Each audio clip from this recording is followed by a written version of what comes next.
जी हां दोस्तों, धनखड़ से जबरन लिया गया था इस्तीफा। संसद के भीतर खुली पोल, मोदी शाह रह गए हक्का बक्का। नए सभापति को आखिर सदन में किसने दे दी धमकी?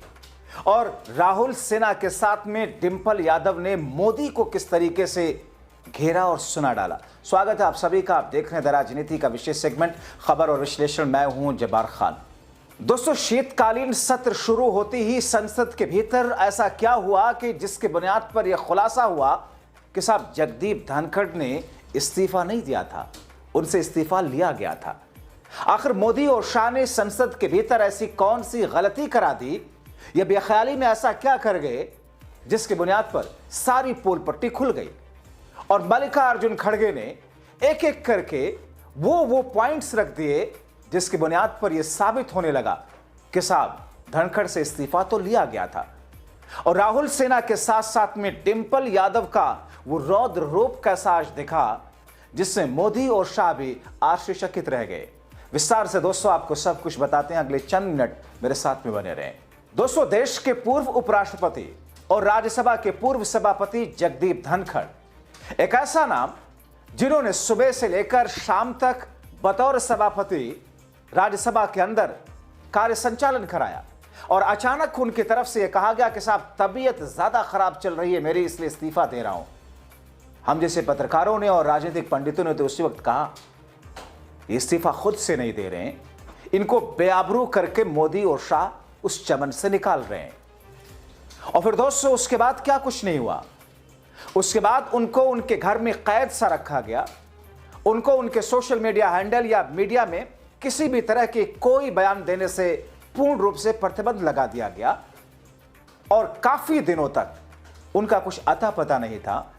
यहां तक कि सुप्रीम कोर्ट के कई सारे वकीलों ने यह कहा था, सीनियर अधिवक्ताओं ने, सुप्रीम कोर्ट बार एसोसिएशन के अध्यक्ष ने यह कहा कि देश के गृह मंत्री की जिम्मेदारी है कि देश के सामने यह बताएं कि जगदीप धनखड़ है कहां, जगदीप धनखड़ के साथ क्या हुआ, उनकी तबीयत है कैसी।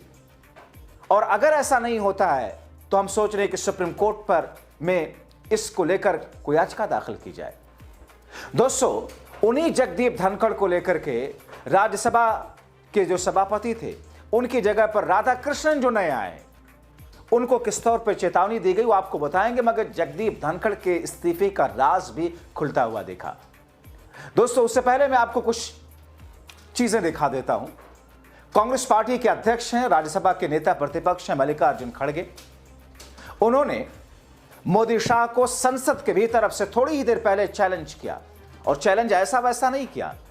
उन्होंने तीखे शब्दों में उंगली दिखाते हुए चैलेंज करते हुए कहा कि संविधान और लोकतांत्रिक मूल्यों को हम आपको कुचलने नहीं देंगे। आप कुछ भी कर लेंगे, आप कुछ भी करते जाएंगे, आपकी थिथरई चलती जाएगी, लेकिन आगे नहीं चलने देंगे। आपने जो किया वो किसी सरकार ने नहीं किया। आपने देश के साथ जो किया वो तो किया ही। आपने पूर्व उपराष्ट्रपति के साथ में जो कुछ किया वो दरअसल निंदनीय है। वो कहते हैं, मुझे दुख है कि सदन में पूर्व राज्यसभा चेयरमैन जगदीप धनखड़ जी को विदाई तक नहीं दी गई। मोदी सरकार इतनी ड्रामेबाज और निर्दयी हो गई। ऐसा निंदनीय इतिहास में पहले कभी नहीं हुआ। दोस्तों, इतना ही नहीं, जैसे ही मल्लिकार्जुन खड़गे इन बातों को कह रहे थे, मोदी शाह की पूरी टीम हैरानगी से सकते हुए मल्लिकार्जुन खड़गे को देख रही थी, क्योंकि उन्होंने आगे जो कुछ कहा वो सीधे सीधे जगदीप धनखड़ की जगह उनकी कुर्सी पर आकर बैठे नए राज्यसभा के चेयरमैन के लिए था। धनखड़ की जगह नए सभापति को नसीहत देते हुए सीधी चेतावनी वाले शब्दों में कह डाला खड़गे ने कि मुझे आशा है आप दोनों तरफ बराबर हिस्सेदारी देंगे, दोनों तरफ बराबर ध्यान देंगे। आप अपने आसन से उस तरफ ज्यादा ना देखें, इस पर खतरा है, और अगर इधर नहीं देखेंगे तो भी खतरा है। इसलिए आप दोनों तरफ संतुलन बना करके रखें तो ज्यादा बेहतर होगा। आपके सफल कार्यकाल की कामना करते हैं, मगर इस बात को गांठ बांध लीजिए। दोस्तों, ये कौन कह रहा है? ये कांग्रेस पार्टी के राष्ट्रीय अध्यक्ष मल्लिकार्जुन खड़गे। जाहिर तौर पर जिस तरीके से शीतकालीन सत्र के पहले ही दिन संसद के भीतर जो कुछ स्थितियां उत्पन्न होती हुई आपने देखी टीवी मीडिया से लेकर, वैसे टीवी मीडिया तो आपको दिखाएगा नहीं, टीवी मीडिया तो वही बातें दिखाएगा जो मोदी और शाह की राजनीति को सूट करती हैं।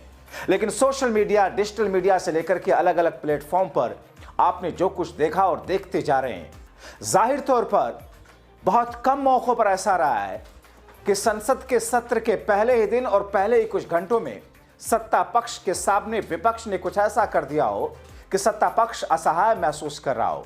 सत्ता पक्ष दरअसल इस बात की स्ट्रैटेजी बनाने में लग गया हो कि आखिर आने वाले जो सदन के सत्र के दिन बचे हुए हैं उसको निकाला कैसे जाए। एक बात यहां पर और आप बता दें आपको दोस्तों, आपने देखा कि किस तरीके से राहुल और सोनिया पर एक नया एफआईआर दर्ज करवा करके, फ्रेश एफआईआर में कैसे मोदी और शाह ने दरअसल इस पूरे शीतकालीन सत्र को लेकर के एक नई तरह की घेराबंदी की, क्योंकि उन्होंने एक मौका दिया इस राजनीति और इस चाल के साथ में कि सत्र के शुरू होने से पहले ही अगर ऐसा कर दिया जाए, पूरा विपक्ष इसके इर्द गिर्द आ जाएगा और फिर हम सारी चीजें विपक्ष पे डाल करके दरअसल हमें जो कुछ करना है उस शोरगुल में, क्योंकि बहुमत हमारे पास में है, हम अपने बिल को पारित करा लेंगे और इनके मुद्दों से देश का ध्यान हटा करके हम दूसरी तरफ दूसरे तमाम मुद्दों को सामने ले आएंगे।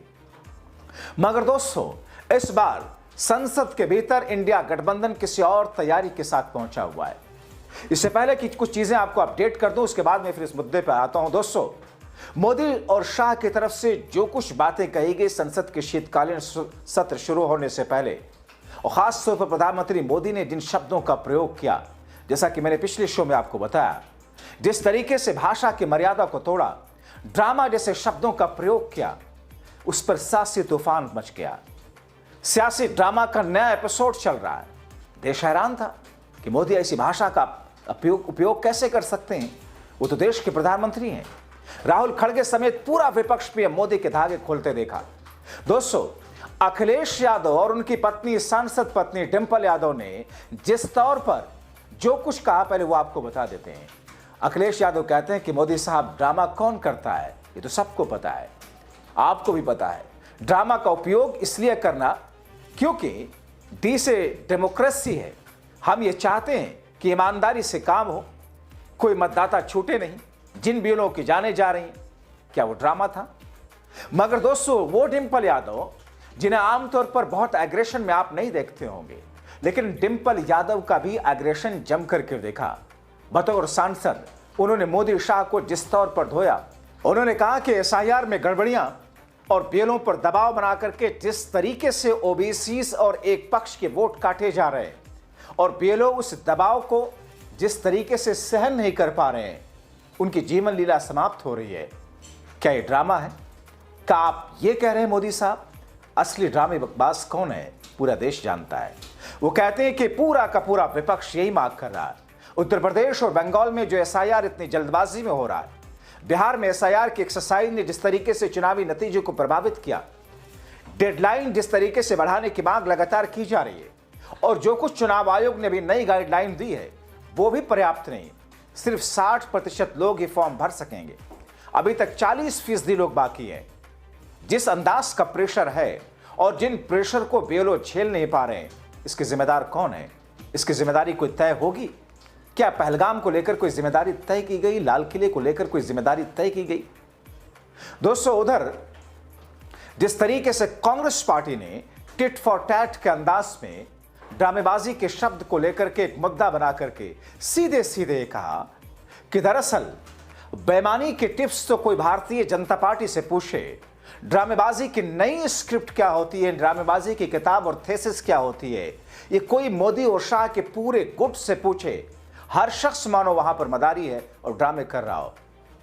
वो कहते हैं कि हमारे प्रस्ताव जिस अंदाज में सदन के भीतर खारिज किए जा रहे हैं, जिस तरीके से हम मुद्दों को लेकर के बात करना चाह रहे हैं और उससे ध्यान हटा करके शब्दों के जाल में जिस नए तरीके से फंसाने की कोशिश की जा रही है, दरअसल यही तो है ड्रामेबाजी।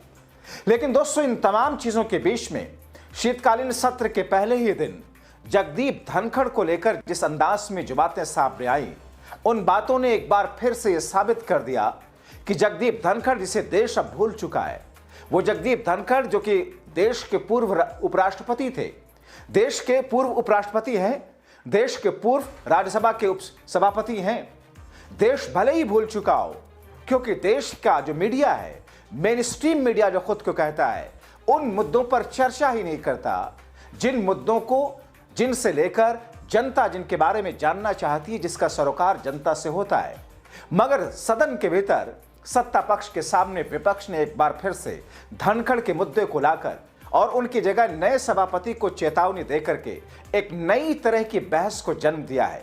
जाहिर तौर पर धनखड़ एक ऐसी दुखती रग है जिसे मोदी और शाह दोनों ही उस दुखती रग के छुए जाने से सिर्फ तिलमिलाते ही नहीं बल्कि अपना आपा खो बैठते हैं।